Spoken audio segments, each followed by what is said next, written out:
St. Andrews today is famous for two things. Number one, it's the home of golf. And number two, it's the town where Prince William met Kate whilst he was studying at university. But it's the spiritual history of this town that is most interesting and significant. St. Andrews was the town in the 1500s where the first Protestant Scottish martyr was burned for his faith. His name was Patrick Hamilton, and he is remembered by a spot with his initials on the ground.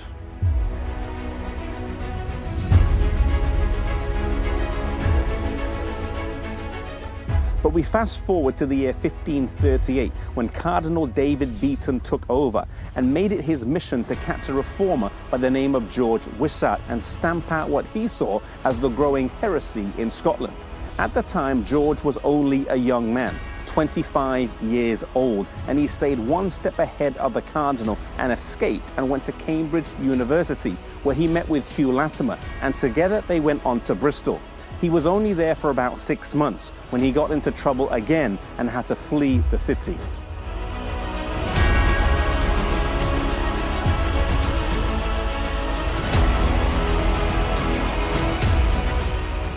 He went to Switzerland, where he spent 3 years traveling to various cities, including Geneva and Zurich, and he had the chance to meet with John Calvin and Bullinger, where he was able to study and crystallize his views on the gospel.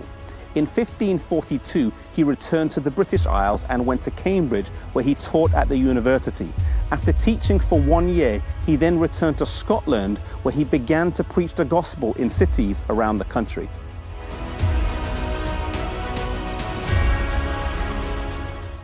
He went to Montrose to teach the Book of Romans, and then he went to Dundee.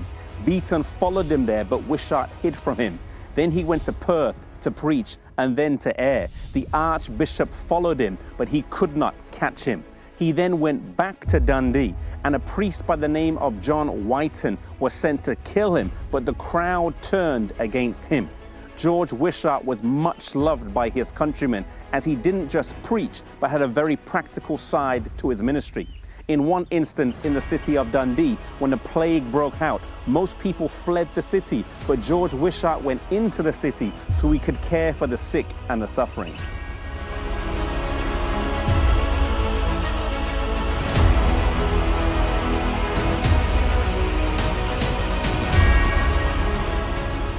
Towards the end of his life, he met John Knox, who was a young man at the time and would go on to be a great leader in his own right in the Scottish Reformation.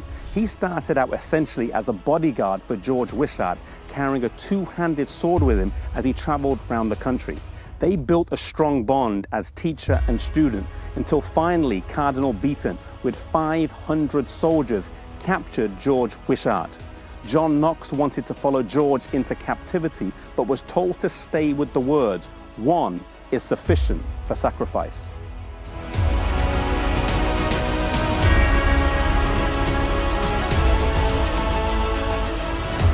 He was brought here to the castle and put here in this sea tower where he was imprisoned.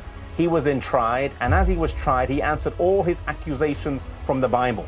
They were not satisfied, and he was condemned to death. Outside the castle walls, the initials GW are imprinted on the ground, marking the exact spot where George Wishart gave his life at the young age of 33.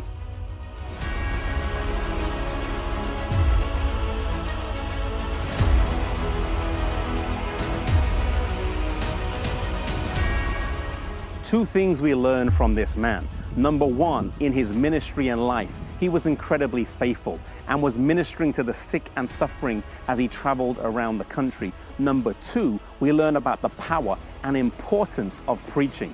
How in 2 years, as he traveled around the country, he caused great revival, making a lasting change and impression here in this country. The thing that stands out to me the most, though, is how young he was, that he died at the age of 33. He was a teacher at Cambridge at the age of 29. He gave his youth to God, and God used him in a powerful way. God is calling for young people again today, young people who will give their talents and their gifts to Him and allow themselves to be used in a powerful way.